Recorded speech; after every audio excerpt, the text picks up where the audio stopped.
Today I want to talk to you about things that are happening in the Disney sphere and my thoughts about them and maybe some predictions for the future. Now, if you have any thoughts about anything that I'm talking about, let me know in the comments. I would love to hear your thoughts and predictions for the future of Disney as well. First things first, let's talk about the refurbishments that happen at Walt Disney World. There's one that's happening. It was just announced August 28th to November 17th. Splash Mountain will be closed for refurbishment. Now, these refurbishments can feel extra long, especially when you're only going maybe once a year or once every 2 years or even 3 years. It can feel like forever, and they say, oh, just when I'm going, they're doing this refurbishment. I totally get that frustration. And I can't even tell you how long it felt for me while Pirates was being refurbished. It felt like it was 2 years. I gotta tell you, it felt like it was forever. Now, Disney does these refurbishments throughout the year. We never know when they're exactly going to happen. They do them to fix up the ride. Sometimes they change a few things just to tweak them. Usually it's not a big change when they're doing these small refurbishments. Now, there's no real way to beat this refurbishment schedule. You just have to plan your trip and hope for the best. If something is closed that you really wanted to do, you just have to supplement with something else. That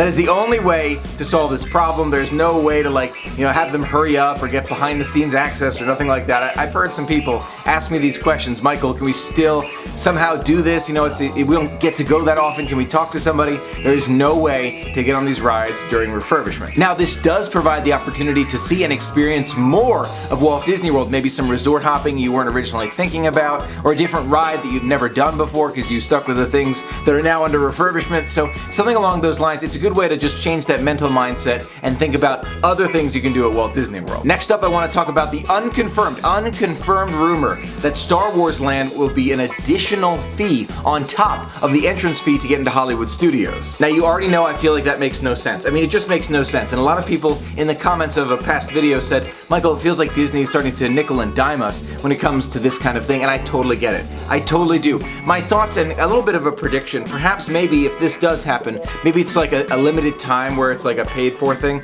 so they don't get that huge rush. Like sometimes they get a gigantic rush. Maybe they're trying to reduce that, and then maybe they'll just say, okay, now it's part of the Central Hollywood Studios ticket. Maybe they'll do that. Maybe. We can cross our fingers. But at the same time, I'm crossing my fingers that there's no fee because it doesn't make any sense. I haven't been able to get it out of my head. It's just, you pay a fee to get into Hollywood Studios, and then you pay another fee to get into Star Wars Land. That makes zero sense. It makes me wonder, Disney's probably rethinking this too. Remember, this is all unconfirmed, so this is just my hopes for things that don't happen. I hope there's no secondary fee. Think about it. For Avatar World, there's no fee to get into Avatar World. You're getting into Animal Kingdom, and then that's it. Like, you can go to any of those, that part of the park, and to me, that is part of the magic right there. I don't want to be constantly reminded of a different level that I can't pay for. Just look at these wonderful pins that my friend sent me, and look at this wonderful keychain, Disney's MGM Studios. I love the throwbacks, and I think I've mentioned in a video before, if there was to be another park, a fifth Disney park, I would want it to be a throwback park. It would be so cool. But that brings up another thought. Disney, I would love to see another Disney park. You have so much land. You have so much land. Another park would be amazing. Just continues to add on. We can expand. Remember, Walt said there's enough space here for us to expand. That's part of it. Let's keep building parks. I think that building more parks would be even better. Having extra land, Star Wars Land, Avatar World, great stuff. We should keep doing that. But I would love to see another park. Personally, Throwback Park would be amazing. Now, they have a warehouse somewhere on Disney property full of throwback items. You know they do. I know they do. So somehow it would be so easy. Just build the park and then put the throwback things inside. I promise you, Disney, people like me, people like us, we would go. We would go to this park and we would love it. Something else I keep thinking about is the new Let the Magic Begin welcome show that happens on the front stage of the Magic Kingdom. Now, I know why Disney did this. They did this because of security reasons. They wanted to get people out of that center area right up front. There would be a big crowd during the holidays. Totally get that problem. But here's the thing, Disney, we loved that show. What you can do, here's a thought, solve the security problem.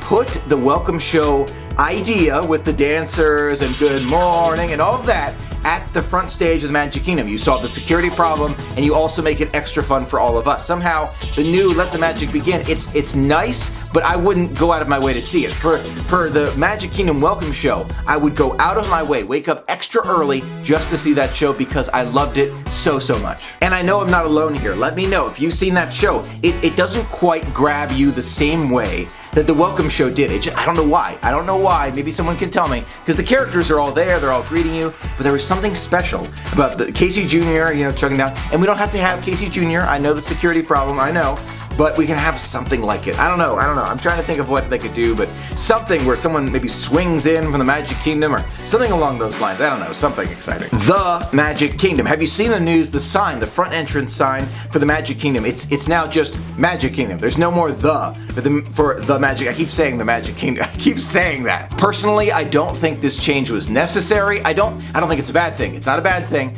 but I don't necessarily think this change was necessary. I feel like other things could have been changed, but that's okay.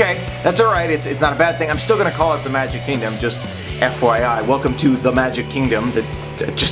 I don't know, it fits better. I've been using it for too many years. I'm gonna stick with it. I still call Hollywood Studios MGM, by the way, and I still call it Downtown Disney. So yeah, Michael's brain, it's still in there. It's still in there. Anyway, these are just a few of the Disney thoughts going around in my head. I wanted to share them with you. If you have any other thoughts about what is going on and your opinion on the Magic Kingdom Welcome Show or the Throwback Park or something along those lines, let me know in the comments. I would love to hear from you. Thanks so much for being a part of the magic with me. Until next time, have a magical day.